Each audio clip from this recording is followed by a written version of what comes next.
Vamos a hablar hoy de este impuesto que quieren poner a las remesas que envían nuestros compatriotas a sus familias. Hay que decir que no solo es para México, que es para todas las remesas que se envían a cualquier lugar del mundo. El primer país en recibir remesas es la India, y así hay muchos otros países, particularmente de América Latina, que sus familiares reciben dinero de compatriotas mexicanos o de sus países que se fueron a trabajar a los Estados Unidos. Entonces hoy nos van a presentar cuál es el monto de las remesas y también cuál es el procedimiento que sigue en el Congreso de los Estados Unidos. Esta es una propuesta que hace el Partido Republicano en el Congreso, así se planteó, y después hablaríamos de lo que estamos planteando por lo pronto para la próxima semana, para pues hacer todo lo posible para evitar que esto continúe. Y además esto viola tratados entre México y Estados Unidos. Entonces todo esto nos lo van a explicar el gabinete, mis compañeros.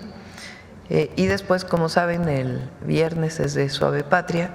Al cierre de la conferencia pues estaría Bulmaro hablando de Suave Patria. Bueno, entonces vamos primero con Edgar.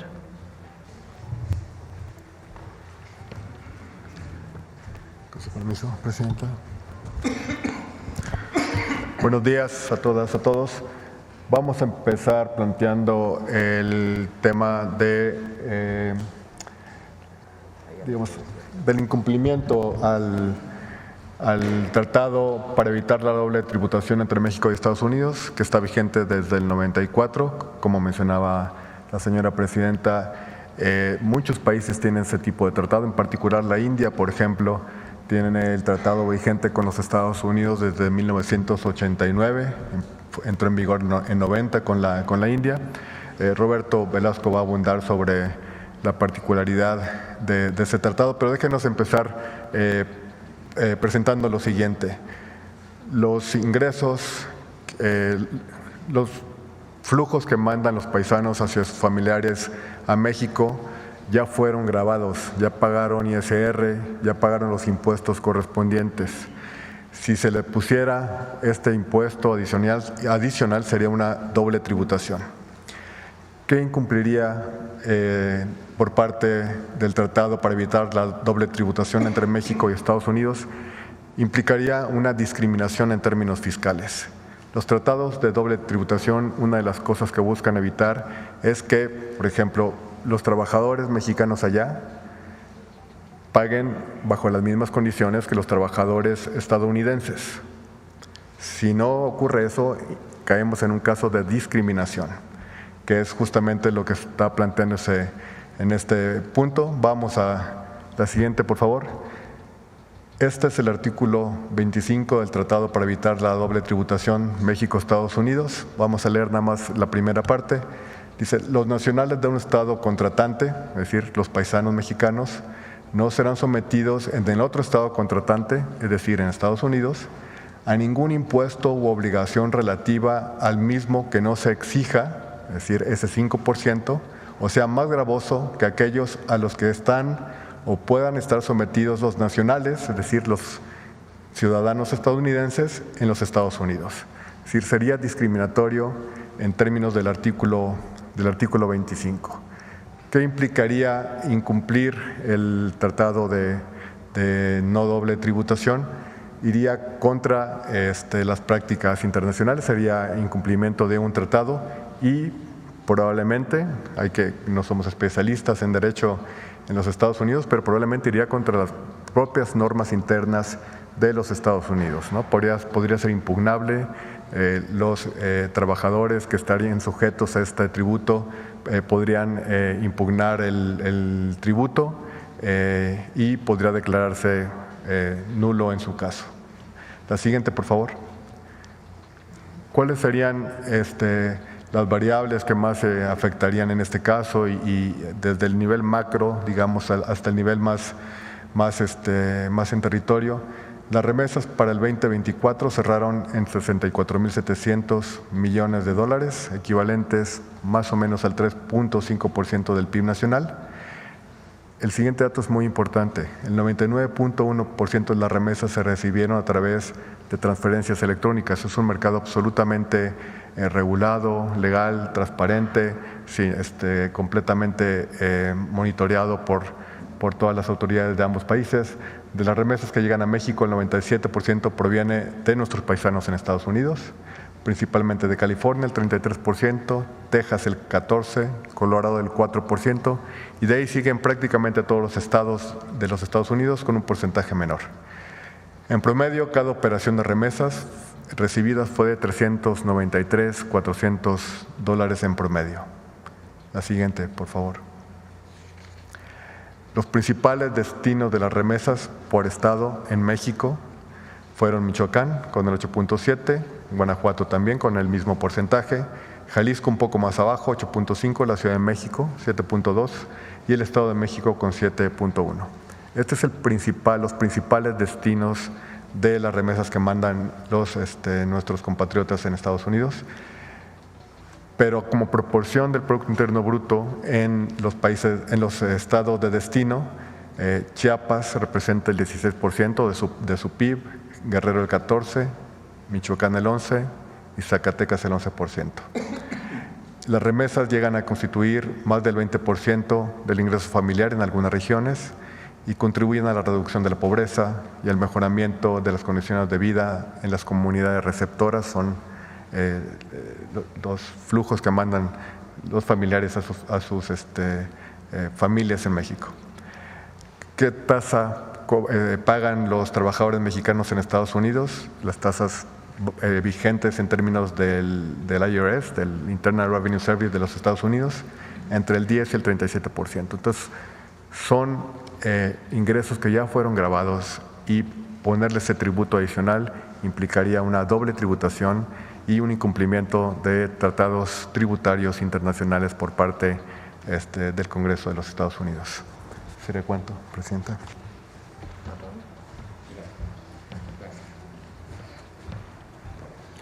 Buenos días, con su permiso, Presidenta. Lo que voy a hacer en los próximos minutos es explicarles a ustedes cuál es el procedimiento que se está siguiendo en la Cámara de Representantes de los Estados Unidos en relación a esta iniciativa, cómo es que ha llegado, qué es lo que al respecto ha instruido la Presidenta, dónde estamos y cuáles son los pasos que vienen que podemos anticipar.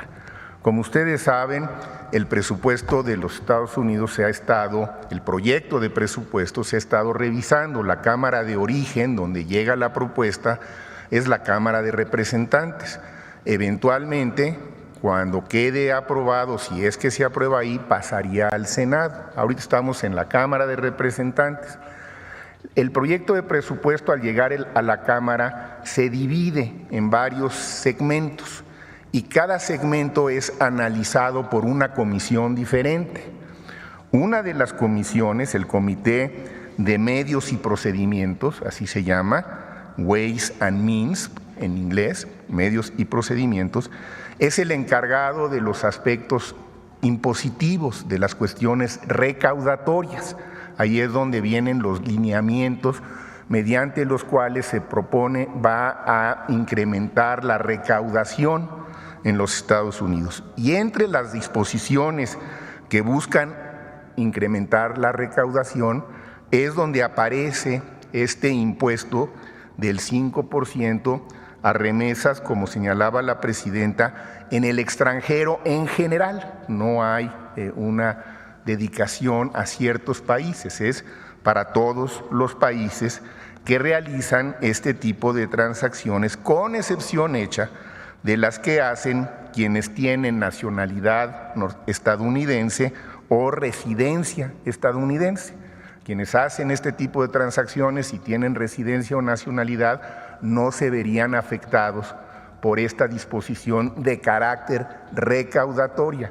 Este comité se reunió el 12 de mayo y presentó estos planteamientos, entre los cuales se incluye esta medida recaudatoria de cobrar 5% a las remesas. De inmediato, la presidenta Sheinbaum nos instruyó para que hubiera una primera respuesta por parte del gobierno mexicano. Se elaboró una carta dirigida a los representantes que forman parte de este comité, del Comité de Medios y Procedimientos, el mismo 13 de mayo, que la suscribieron el embajador Moctezuma y el titular de la Unidad para América del Norte, el maestro Roberto Velasco, en el que se esgrimieron los argumentos que la presidenta nos indicó y que se han venido esgrimiendo, algunos de los cuales los acaba de comentar el secretario de Hacienda. Bueno, pues que estas son, en primer lugar, personas que ya pagaron impuestos, que son personas que contribuyen de manera muy importante a la economía norteamericana, que el monto de las remesas apenas representa el 18% de todos los ingresos que generan nuestros paisanos, que lo demás se quede en los Estados Unidos. En fin, es una carta en la que se hace una argumentación detallada de por qué nos parece que esta iniciativa no tiene razón de ser y no estamos de acuerdo con ella. Ya lo saben los representantes miembros de este comité. Ahora, ¿qué sigue y qué es lo que va a pasar el día de hoy, al rato?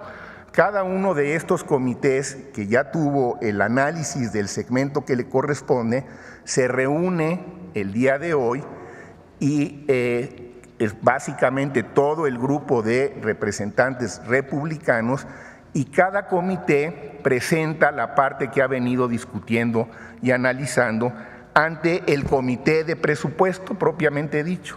Este comité de presupuesto integra los proyectos de cada uno de los comités y presenta la iniciativa en su conjunto, que es la que será sometida en los próximos días a la consideración del Pleno de la Cámara de Representantes. Es decir, la sesión que está programada para el día de hoy es básicamente una sesión de procedimiento en donde los comités especializados se van a reunir para que el comité de presupuesto integre entonces la propuesta en su conjunto y la someta en los próximos días a el Pleno de la Cámara.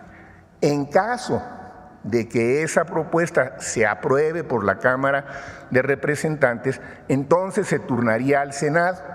El Senado tendría que hacer el análisis correspondiente, el dictamen correspondiente, y dependiendo de ese dictamen, el proyecto regresa o no, con las modificaciones, si es que las hubiese, a la Cámara de Representantes. Entonces, esa será, Presidenta, la sesión que tendrá lugar el día de hoy por la mañana en la Cámara de Representantes.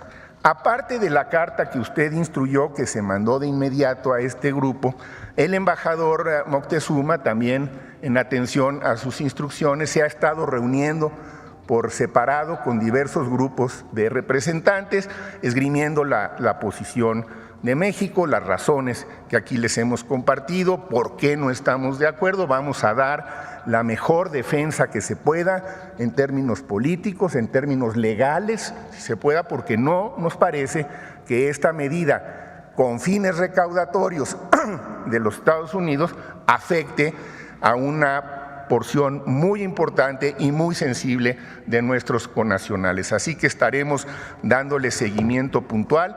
Ya también, Presidenta, ayer mismo hicimos llegar por los conductos oficiales los planteamientos que nos hizo llegar a su vez a través de la Secretaria de Gobernación, la Comisión Permanente que hizo pronunciamientos al respecto, ya se han procesado en los términos institucionales. Entonces, así van las cosas, en esto estamos, y las instrucciones que tenemos es estar pendiente del proceso en los próximos días y seguiremos tomando las acciones que nos vaya indicando la presidenta Sheinbaum sobre el particular. Muchas gracias.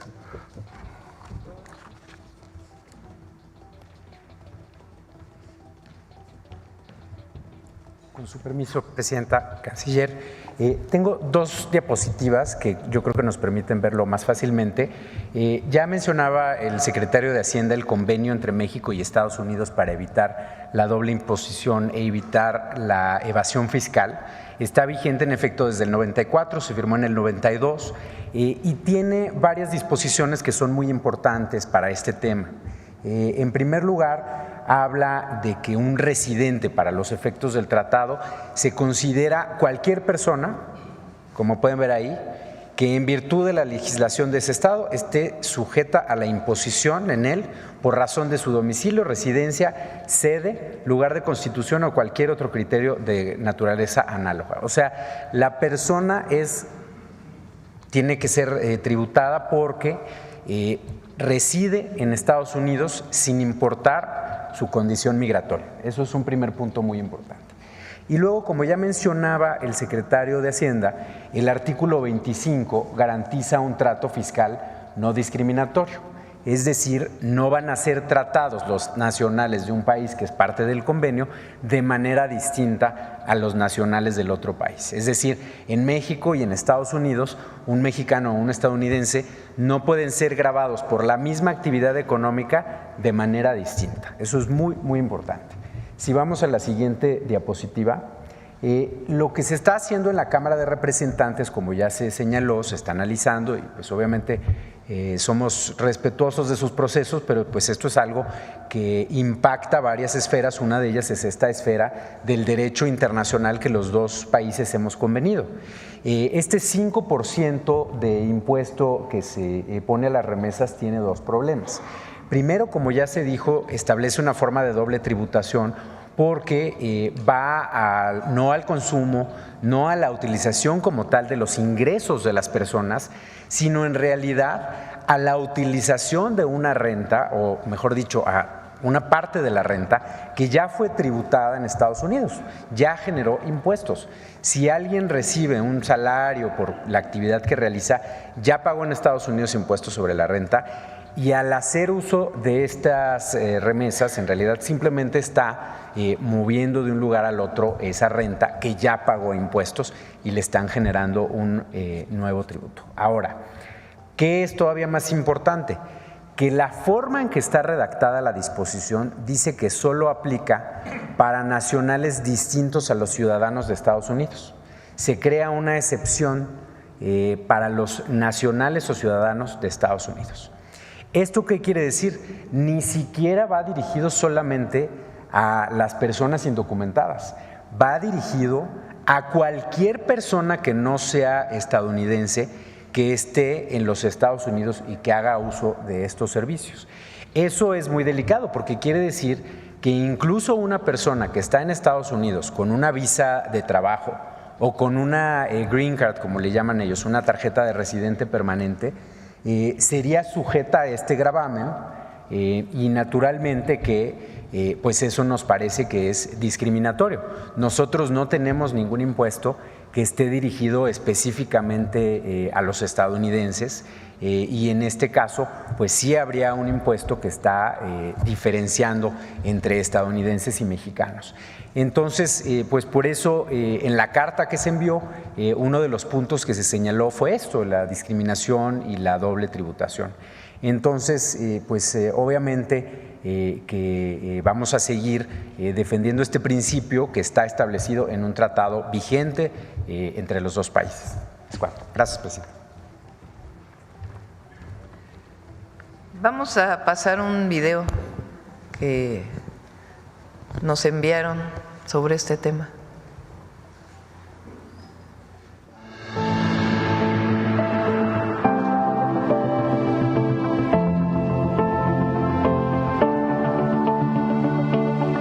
Latinos somos muy honestos aquí, ¿verdad? Pagamos impuestos. Apoyo mucho a mi familia ya. Yo sé que 5% no suena mucho, pero mucha gente no se da cuenta del poder de los latinos de aquí, ¿verdad? Pagamos renta y también pues tengo a mis hijos acá, gastamos aquí. A ese 5% se afectaría bastante. Por ejemplo, yo en mi caso, para poner algo más a mi negocio, incluso en la vida diaria para la despensa, cosas así. Dejaría de salir con mis amigos o poder comprar las necesidades de mi educación, como mis libros o mis lápices o lo que necesito, porque todo es bien caro ya. Llevar a toda la familia, digamos, a una salida a comer, eso ya se va a cortar 1 o 2 veces al mes. Yo en sí no me afectan, pero sí a mis patrones, porque yo tendría que pedirles un aumento de salario. Entonces yo creo que a ellos sí les va a afectar. ¿Usted manda remesas? Sí, a mi mamá. Sí, también mando remesas cada mes, mando por ahí. Sí, a mi papá. Las remesas siempre han sido una ayuda para toda la familia. Ya toda mi familia manda remesas y son $3,000 a $4,000 al mes. When my grandma was over there, we're sending money. We do get taxed. You know, when you go to like those little checking cash, they do tax you. Media doesn't really talk about it. You're definitely spreading the word. Por el trabajo que tengo, pues gracias a Dios me va bien. Soy muy creyente de apoyar a los negocios pequeños más que todo para el beneficio de la comunidad, no solo la comunidad latina, sino todas las comunidades en general. Siempre es una discriminación sobre los latinos aquí y somos los que más trabajamos. Participamos en todo, comercio, alimentos. Nosotros somos la segunda o la tercera potencia del mundo. Estamos manteniendo a todo el país. Este país se mueve por la gente trabajadora, ¿verdad? Es muy raro que una persona sajona esté trabajando como nosotras. Uno sale con un niño, quiere factura, quiere esto, quiere lo otro. Está caro. Se paga tantos taxes y luego que le suban más, ya no puede comer. Ni darle lo que los niños necesitan, porque tiene que ir uno ya medido. La renta cara, los biles caros. Hay patrones que no le aumentan y ellos tienen que ahorrar, ya no comprar lo que compraban antes o comprar menos para así poder mandar lo necesario para su familia. No saliendo tal vez un fin de semana con mi familia a comer, vería yo cómo le hago para ahorrarme todo eso y poder mandar siempre lo que mando. Piensa que aumentando impuestos, todo lo que están haciendo, la economía se va a componer, pero yo no digo, así no creo.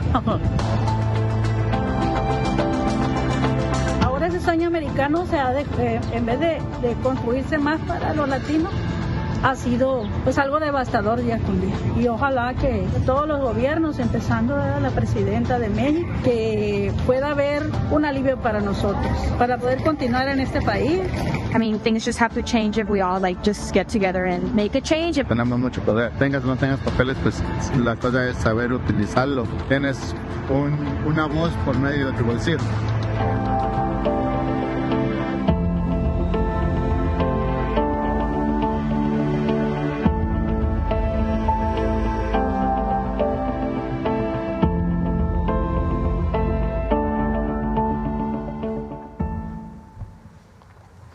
Bueno, entonces pasó por una comisión de la Cámara de Representantes de los Estados Unidos. Es un impuesto, un gravamen a los envíos de mexicanos, tengan papeles o no, que están en Estados Unidos, a sus familias. De igual manera, es para todos los residentes allá de otras nacionalidades, no solo es a las remesas que envían nuestros compatriotas a México, sino a otros países. Entonces pasó por una comisión, el día de hoy estaría pasando por otra comisión y probablemente hacia finales de la próxima semana quieren pasarlo por la Cámara de Representantes, lo que sería el equivalente a la Cámara de Diputados en México. Y después tendría que pasar por el Senado de la República. No estamos de acuerdo con este impuesto, que además hay que decirlo, lo plantean los congresistas republicanos. Hasta ahora es ellos quienes lo han planteado. No estamos de acuerdo. Primero, es discriminatorio y segundo, viola un tratado firmado entre México y Estados Unidos. Entonces, ¿qué estamos haciendo? Primero, pues las cartas que se han enviado. Segundo, la próxima semana el embajador de México en Estados Unidos va a tener reuniones junto con pues distintas organizaciones connacionales que están del otro lado de la frontera, muchos, ellos se llaman mexicano-americanos, mexicano-estadounidenses que están del otro lado, para poder explicar por qué no es una buena idea esto. Además, una comisión del Senado de la República, de todos los partidos políticos, quien los va a coordinar es el embajador de México en los Estados Unidos, para que puedan hablar también con los congresistas, diciéndole que esta no es una buena idea. Nosotros haremos lo propio con el gobierno de los Estados Unidos, aunque sea una iniciativa del Congreso, y creemos que es una buena idea que nuestros connacionales en los Estados Unidos, nuestros paisanos y paisanas, también envíen cartas a sus congresistas, tengan la nacionalidad o no, diciendo que este impuesto sería discriminatorio y que violaría este tratado, a sus redes sociales de los congresistas, cartas que envíen su posicionamiento frente a esto. Como nos enviaron esto de esta organización de mexicanos, principalmente que tienen la nacionalidad estadounidense también, probablemente incluso quienes viven allá van a seguir enviando las mismas remesas, es decir, enviarían 5% más, y lo que se reduciría sería el consumo allá. Y si no, de todas maneras afectarían pues a los que menos tienen. Entonces, si hay un asunto recaudatorio en los Estados Unidos, pues es mejor gravar a los que más tienen y no a los que ya pagan impuestos y que ayudan a sus familias en México o en muchos otros lugares del mundo.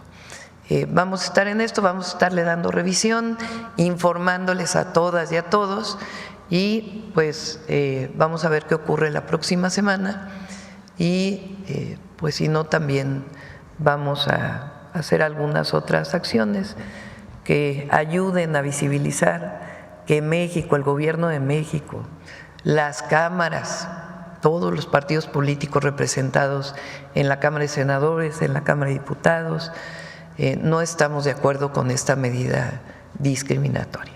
Bueno, esta es la información del día de hoy.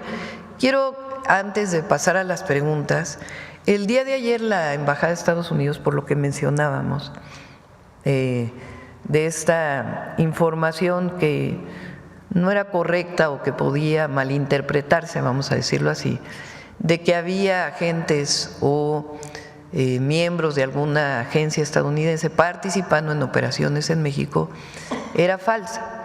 El día de ayer la Embajada de los Estados Unidos hace una aclaración de que en efecto no participa ninguna agencia de los Estados Unidos en operaciones en México, que hay coordinación, hay colaboración, incluso la Agencia de Investigación Criminal de la Fiscalía General de la República está certificada por agencias de los Estados Unidos, pero que en las operaciones en México no participan. Entonces es importante que es una carta que le envía la Embajada de Estados Unidos al programa de Ciro Gómez Leiva, no sé si lo vieron, a ver si lo ponen por favor, porque justo estaban hablando de que sí participaban, y en ese momento nosotros nos enteramos por las redes sociales, la propia embajada envía esto en las publicaciones emitidas ayer, tanto por ICE como por esta embajada, se informa claramente que las operaciones de desmantelamiento de los laboratorios referidos fueron dirigidas por un equipo de la Agencia de Investigación Criminal. AIC es lo que sería, digamos, la policía ministerial que está dentro de la Fiscalía General de la República, la Agencia de Investigación Criminal, que tiene distintas facultades dentro de la Fiscalía General de la República, la cual está certificada por estas dos agencias de los Estados Unidos. En este sentido, transcribo el extracto correspondiente. Se desmantelaron 3 laboratorios de producción de drogas sintéticas a gran escala en Sinaloa y se incautaron estupefacientes y precursores químicos en una operación dirigida por un equipo de la AIC, de la FGR, certificada por ICE y por HSI, con apoyo de la Defensa y de SEMAR. Vamos a la última. Dicho esto, la sugerencia de que fuerzas especiales estadounidenses operan contra grupos criminales en territorio mexicano, así como la aseveración de que el gobierno de Estados Unidos informó que sus soldados, policías, agentes especiales están operando y desmantelando laboratorios en México, emitidas en su programa, son totalmente incorrectas y hechas fuera de contexto. Entonces, para que lo que platicamos ayer pues quede totalmente claro, fue algo que envía la embajada a un programa de radio y bueno, el programa de radio lo aclaró en ese momento, que es importante. Entonces, es importante aclararlo porque ayer lo estuvimos platicando. Bueno, ahora sí vamos a la información. Digo, las preguntas, perdón. A ver, vamos a pagar acá a Julio, para darle la bienvenida a la mañanera del pueblo.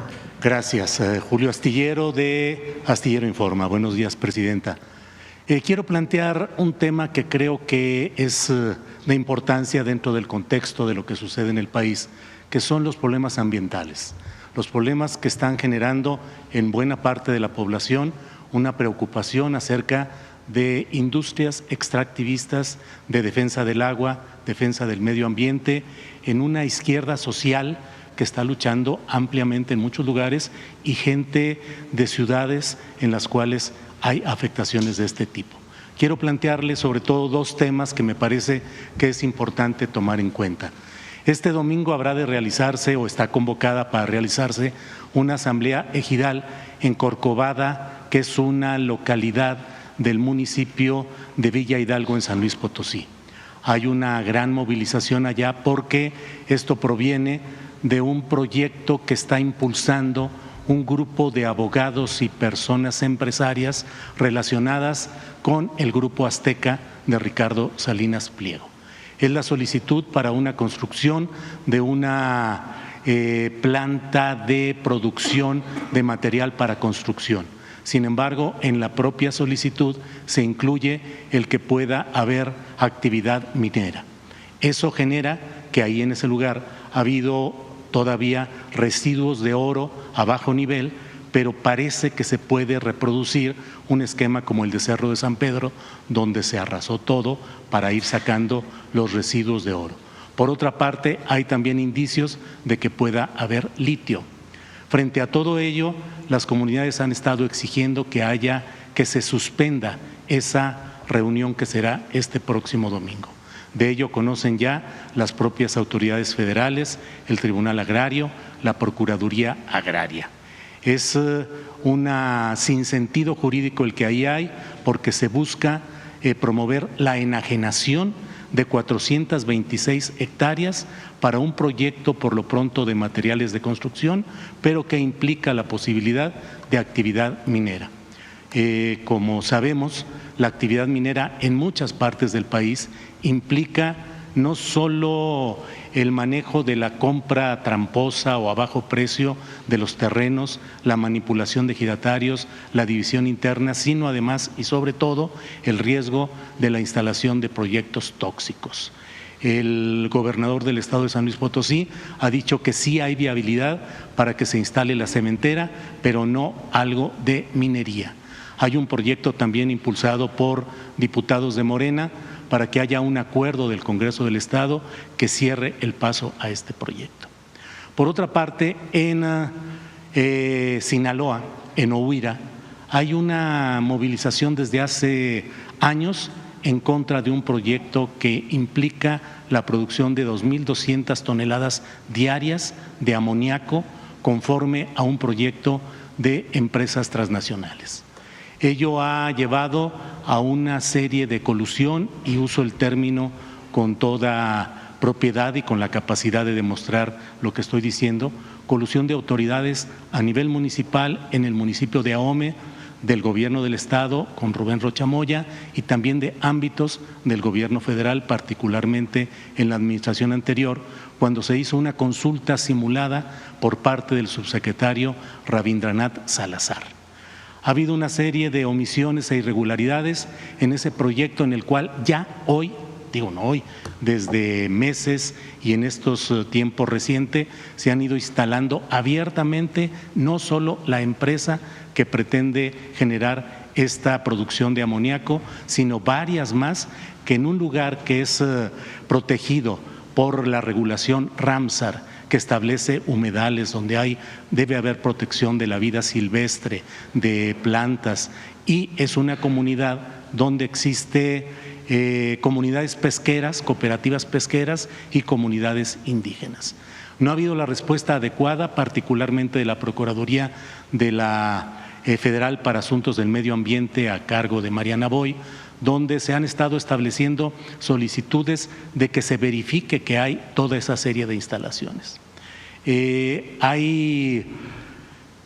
habido una especie de desatención continua de este asunto a nivel de gobierno federal anterior.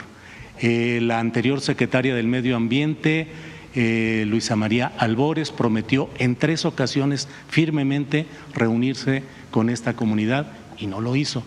El entonces secretario de Gobernación, Adán Augusto López Hernández, ofreció que en días iba a reunirse con esta comunidad y no lo hizo.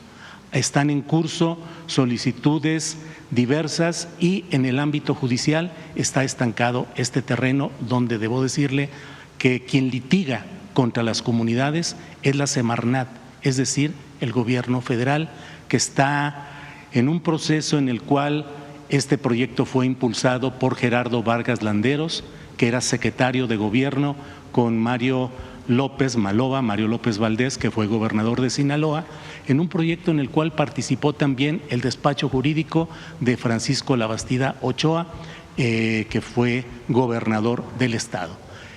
Hasta ahora no existe la debida actuación de la Profepa, de la Protección Federal del Medio Ambiente, y por otra parte están estancados estos procesos judiciales en los cuales, como le digo, el gobierno federal es quien actúa como parte litigante contra estas comunidades de Huira que mantienen una gran presencia.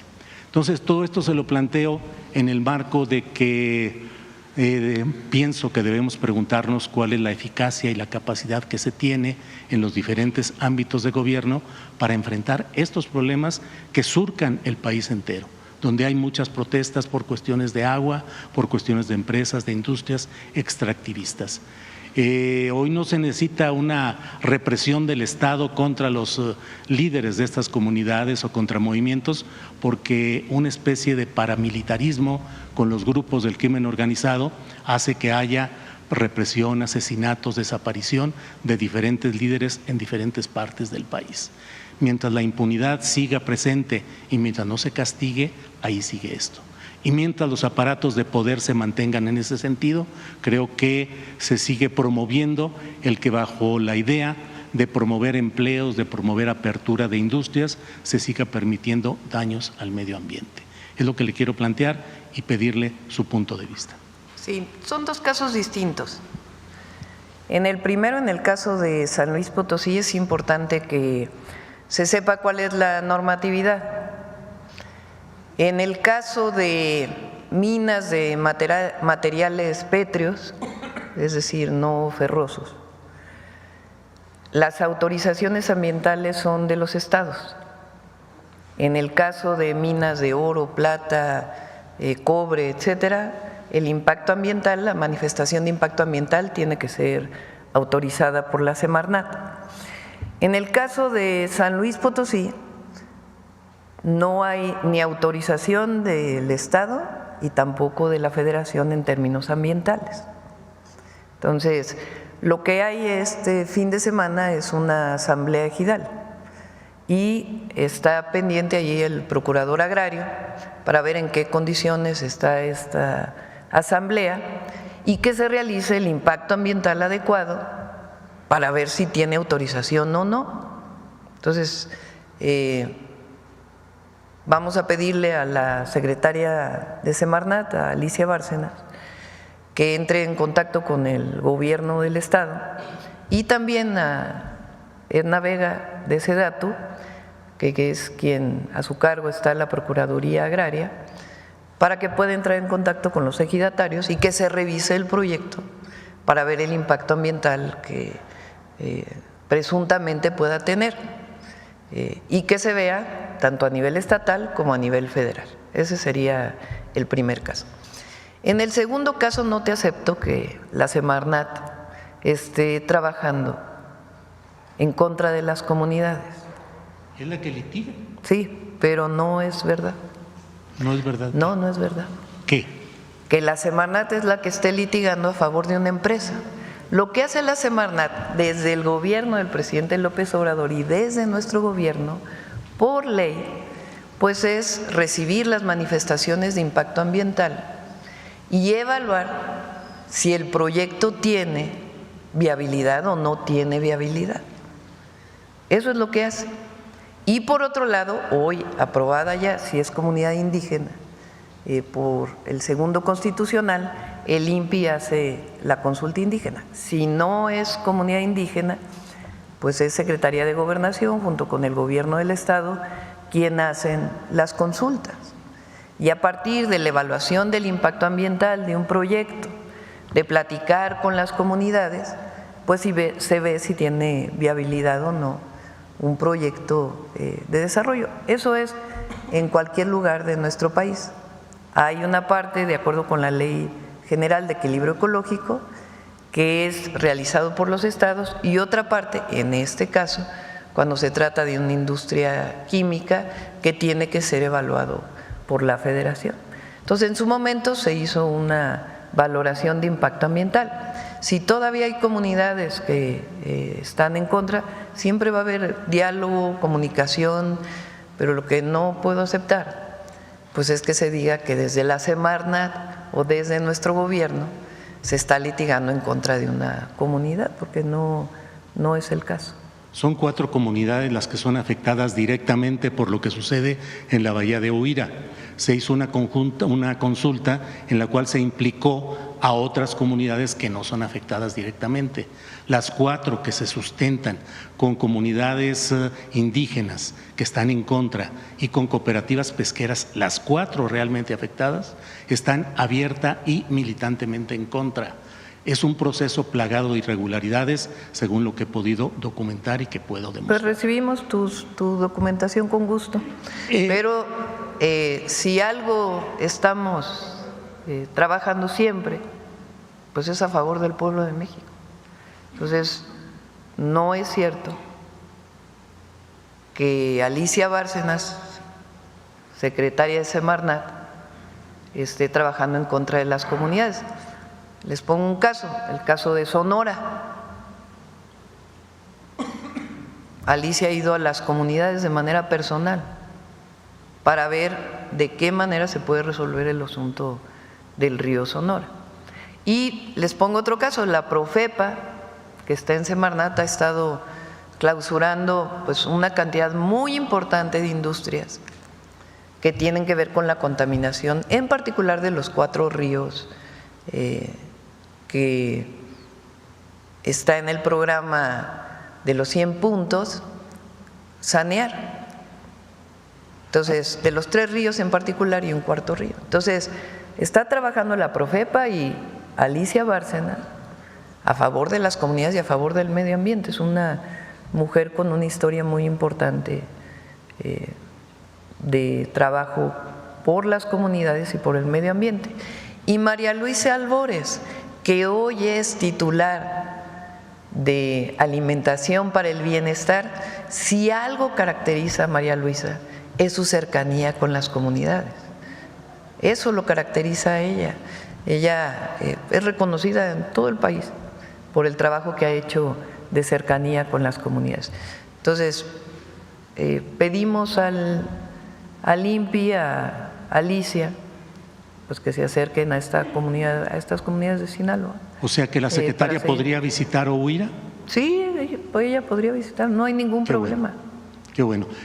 Por otra parte, le pregunto, ¿no considera que en el aparato burocrático del medio ambiente, en lo general, existen trabas burocráticas y existen grupos y rutinas que obstruyen los buenos propósitos que se tengan? Lo que estamos haciendo ahora es centralizar todas las autorizaciones de impacto ambiental. desde el periodo neoliberal, lo que se hizo fue descentralizar. Entonces, los delegados de Semarnat en cada estado de la República se encargaban de analizar los proyectos. Alicia Bárcenas decidió que ya no quería que se descentralizara, sino que un equipo de la propia Secretaría pudiera evaluar estos proyectos de alto impacto y que no quedara nada más en las delegaciones. Es algo muy importante para evitar pues cualquier mala evaluación, vamos a ponerlo así, de alguno de los proyectos. Es algunos de los temas que se están planteando. Entonces, pero la verdad es que el equipo de la Semarnat, ahí está trabajando Marina Robles, que fue secretaria de Medio Ambiente del gobierno de la ciudad cuando fui jefa de gobierno. Si algo la caracteriza y es de Sonora, es su cercanía con las comunidades. Está Ileana Villalobos, que fue la que tuvo a bien en su momento en el gobierno de la ciudad cerrar muchísimas construcciones irregulares del cártel inmobiliario que se estaban desarrollando en la Ciudad de México. Y Mariana Boy fue directora de la Procuraduría Ambiental en la Ciudad de México. Es un muy buen equipo, entre otros muchos que están trabajando ahí. Ojalá se atienda el caso de Huira, que es un caso muy interesante. Que se revise, no hay… Eso siempre vamos a estar abiertos, pero lo que no podemos aceptar es que se diga que desde el Gobierno de México estamos lejos de las comunidades. Pues ojalá se atienda. De lo que dijo al final solamente hago un comentario. Me pregunto por qué agencias de Estados Unidos certifican a la Policía Ministerial. Es algo que viene de hace mucho tiempo. O sea, ¿y nosotros certificamos a alguna policía de Estados Unidos? No, pero sí hacemos algo. Damos información para que haya operativos del otro lado de la frontera. Por ejemplo, una información que se dio sobre lo que estaba ocurriendo en Arizona, operaron las fuerzas del gobierno de los Estados Unidos para incautar droga y armas. Recientemente, ayer creo, porque eso es algo del diálogo que hemos tenido. Por primera vez Estados Unidos tiene como una de sus prioridades incautar armas de Estados Unidos a México. En el pasado fue al revés. Con el Rápido y Furioso metieron armas a México con la idea de que algún día iban a detener a personajes de la delincuencia organizada o a personas de la delincuencia organizada. Ahora están haciendo trabajo bajo solicitud nuestra, desde la primera llamada que tuvimos con el presidente Trump, de incautar armas. Ayer hubo una incautación. Sí.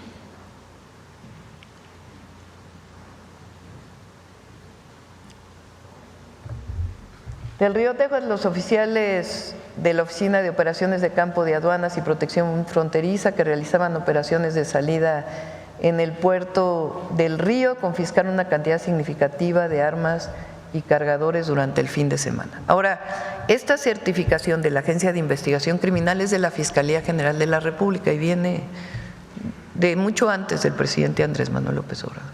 ¿Y le parece bien o habría que cancelarla? Pues hay que preguntarle al fiscal, ¿no? ¿Qué sentido tiene esta certificación y que el fiscal pueda informar?